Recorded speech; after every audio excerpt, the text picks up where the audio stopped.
Hello everyone and welcome to this video. Today I'll be showing you a game played by the young Indian prodigy Ramesh Babu Praggnanandhaa at the recently concluded Xtracon Chess Open in Denmark.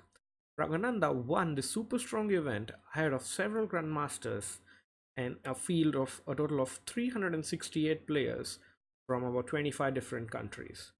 Praggnanandhaa started as the 21st seed and he started very smoothly. He won his first 4 games, then he drew a couple in the middle, and then he had to win a game against his compatriot Grandmaster Murli Karthikeyan, and he could seal the title and he finished sole first by drawing against the rising American star Sam Sevian. But today we'll be looking at a game played by Praggnanandhaa in round 4 with the black pieces against a Swedish FIDE master, Erik Malmstig. Praggnanandhaa is playing with the black pieces, and let's head right into the game. So Praggnanandhaa's opponent opens with d4, the queen's pawn opening, and Praggnanandhaa continues with knight f6. He's keeping his options open of playing one of the Indian defenses. But after c4, he surprises his opponent by playing knight to c6. This is known as the tango opening and is generally employed by grandmasters against lesser rated players to give them a good fighting game with less theory. And after knight c6, their white continued with knight c3, and Pragg played the center counter move with e5. So he's challenging white in the center on the d4 square, and he's basically forcing white to take a decision. White pushed the pawn, which is probably the most logical continuation, and then Pragg reroutes his knight to e7 from where it goes to g6. The bishop will come out to c5, and black can just short castle on the king side. So this really helps black because it's just a very simple setup and it's a very direct approach against white's queen pawn opening. After e4, knight g6, as we discussed. a3 played by white. Pragg continues with bishop to c5. Black maybe wants to cement the bishop to c5, and he might go a5, controlling the b4 square, or he might even drop in the bishop to d4 in case if it's necessary. The white player continues with h4, with this idea being h5 and trickling the knight and again forcing the knight to make a move. And so Praggnanandhaa replies with the obvious restraining move and blocking the pawn on h4 with h5, and this also helps him to gain control of the g4 square. Also, the white pawn is under attack from the knight and an indirect attack by the queen. And I think we can say basically, if we see this, white has just developed one piece whereas black has already developed 3 pieces, and I would say that Pragg has already won the opening battle here. And if I were to pick sides, I think I would be black all day long. So let's continue. White pins the knight to the queen, and now he's just trying to restrain.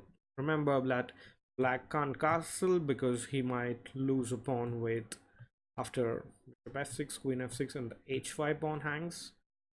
So after bishop to g5, Pragg continues with a5 like we discussed. He's controlling the b4 square.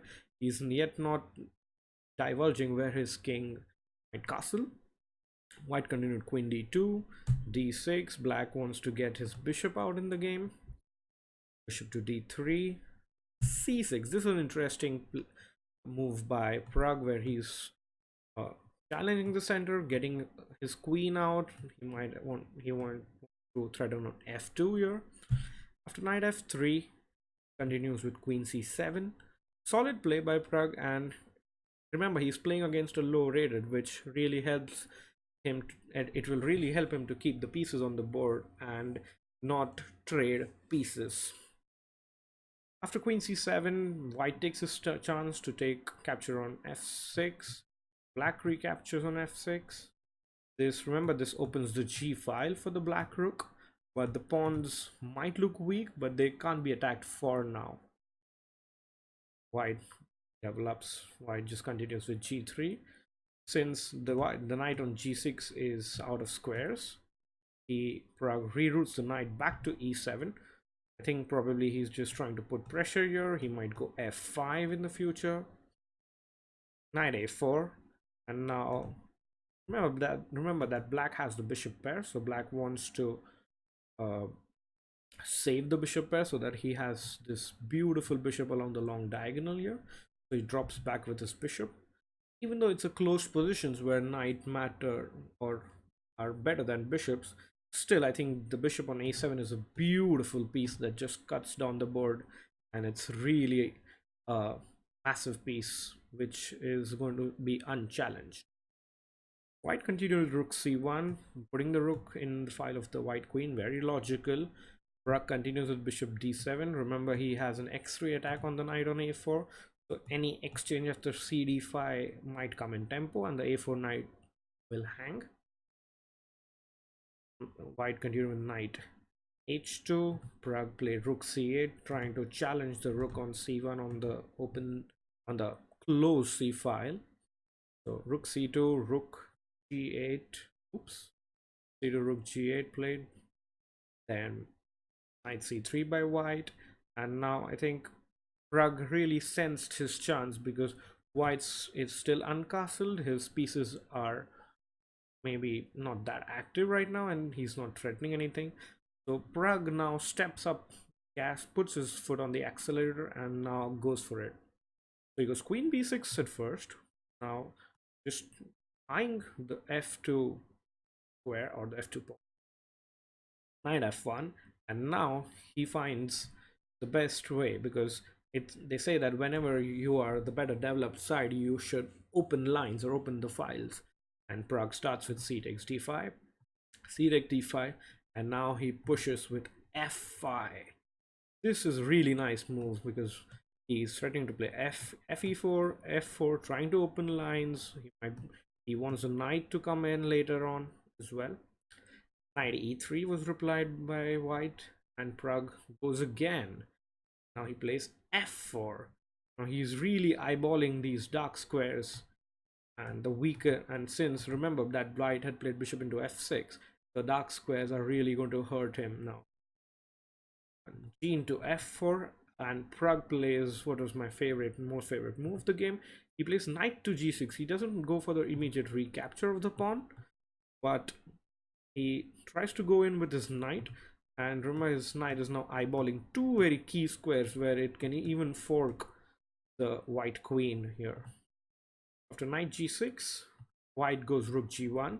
He's trying to pin the rook, and Pragg played his next move in a flash, in a heartbeat. He played the king, moved his king to e7. He's protected his rook. He's threatening knight f4. And I think at this point you can say that black is almost close to winning here. And white has absolutely no way to stop knight takes f4. So he goes in with an exchange sacrifice, which is almost the start of his downfall. So rook g6, there followed. He played knight to e2.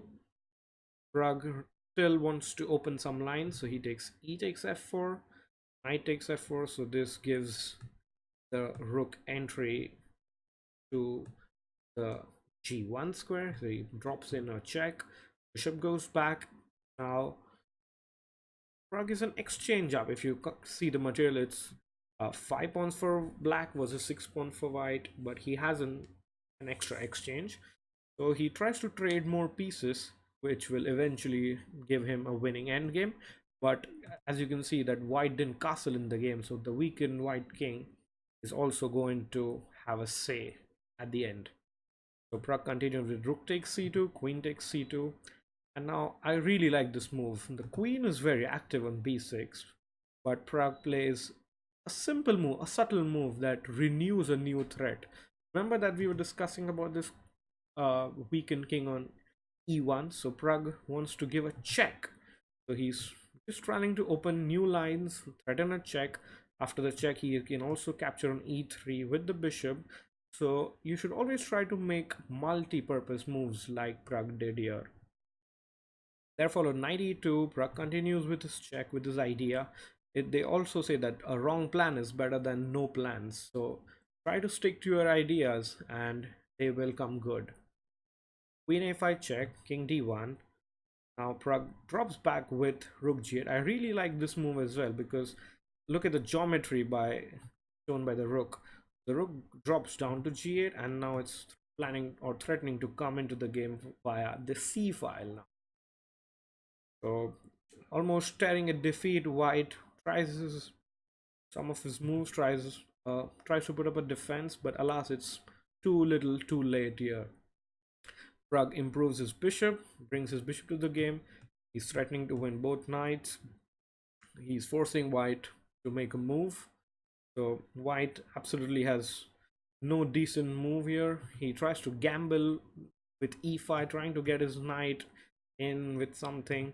Pragg picks up the free pawn. Now it's 5 pawns versus 5 pawns, and black is just an exchange up.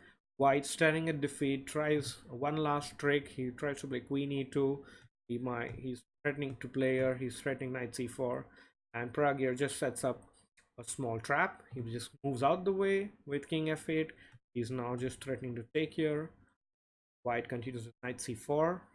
Black drops back its his queen, and I think the end was pretty sad for white, who just, you can say, blundered in a lost position. So after knight e5, d5, he played a shocking move with queen takes h5, which is certainly not expected by FIDE master strength, but he ran into bishop g4 check and it was game over.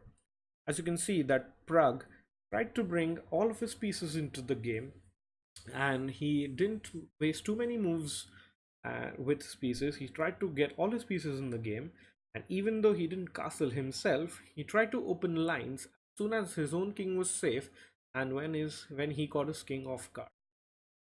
So this was played in round 4, a great game by Pragg, who had a good start. They say well begin is half done.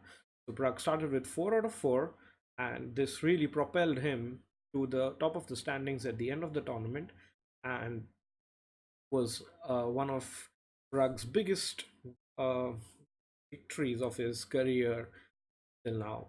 And we wish him all the very best, and stay tuned for more videos. Bye.